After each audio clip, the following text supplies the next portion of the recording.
Do not watch this video if you don't want to risk being spoiled on Mouthwashing. I don't really say anything specific, but I use background footage from the whole game. Proceed at your own discretion. First and foremost, that's right, you the listener, should play Mouthwashing if you haven't already. There isn't a lot that I'm comfortable concluding on myself. That said, there are a few things I would like to say about the game. This video isn't meant to be a fact check sort of explanation of all the ideas I believe the story is presenting. More things I noticed about the story that I liked, or things that would ultimately make me recommend the game as a story worth experiencing.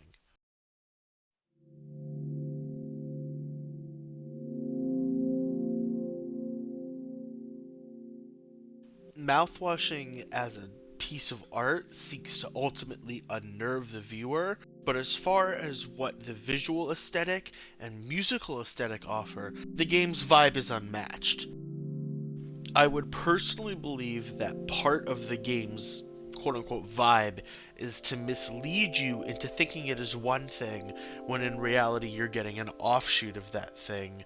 And simply put, the very base aesthetic of this game, involving these people stuck on this spaceship drifting through space, it just gets the job done. It pulls you in, and it convinces you that what's going to come next won't be completely out of left field.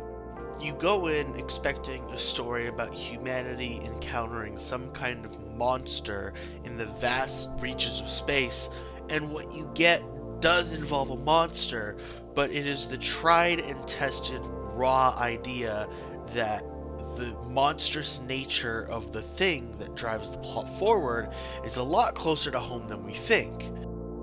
Mouthwashing is unrelenting in its exploration of that darkness that exists within mankind, but it is unwilling to explore that without first acknowledging that there are both good people in the world and people who know how they can be better. The big difference with the quote, humans were the real monster all along execution of Mouthwashing is that the monsters consciously choose to do what they do. The true monster of Mouthwashing is consciously knowing how to be a good person, yet deciding to act selfishly in spite of that.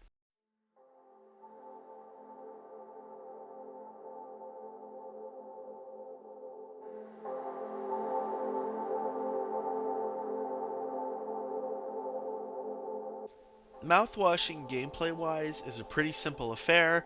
You walk around talking to people and looking for things and bringing certain objects to certain places in order to do certain things. Eventually, that progresses the story to another sequence in time, which allows you to play out another gameplay sequence. What you're getting isn't exactly the most mechanically diverse or interesting, but it is enough to keep your hands feeling like they're doing something important and your brain feeling like you are playing an active role within the story. As much as you could call Mouthwashing almost the game equivalent of a movie, what matters most is that when it does matter, the game utilizes the player's interactivity as an element to make them more engaged within the story.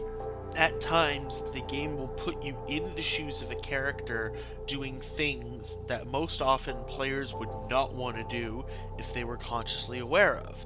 And something that Mouthwashing does greatly to its own benefit is actively obfuscating that information until after you've already done something.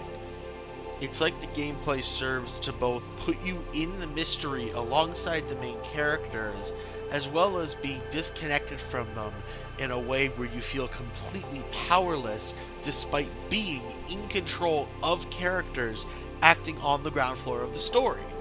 The gameplay of Mouthwashing almost preys on the fact that the player is going to feel responsible in a way for being sat in the shoes of the main character.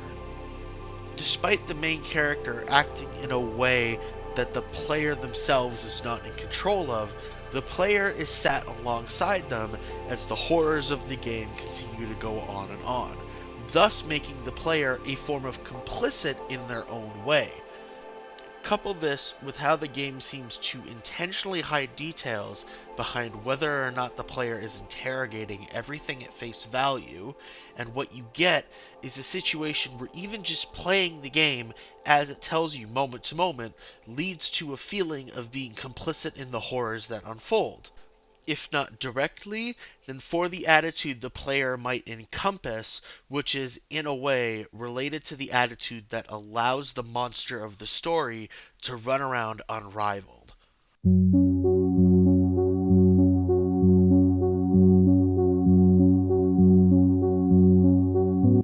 When it comes to the art of storytelling, specifically the idea of narrative ambiguity and or the usage of implication as a narrative tool can not only allow you to say more while saying less, but generally stick in the mind of the viewer because the intention of utilizing these tools is to ultimately put things onto the viewer as a way for them to contextualize what you're saying, whether or not you have something specific to say. You know, even if you're saying something concrete with your story, like you have a character look to the screen and say what the story is about, the thing that keeps people coming back are the questions. It is almost certainly not only a blessing for the development of mouthwashing specifically, but for the longevity of the game's story that it is so ambiguous in how it is told. I can imagine that when it comes to shipping a product, whether as big or small in scale as it is intended to be, that it is ultimately easier to put the task of putting the pieces together on the viewer than it is to put it on the developers and actually realizing the story moment to moment. Of course, this contradicts the idea of show don't tell. If you just tell an audience that something has happened or is going to happen or is happening and expect them to visualize it themselves, they aren't as likely to give a shit. But if you give them just enough to get started, they'll want more. And because you aren't giving them more, they'll get that more themselves. Whether it be continuing to imagine how things will go in their head, or trying to structure things in a way they can understand that the game or piece of media itself doesn't directly do.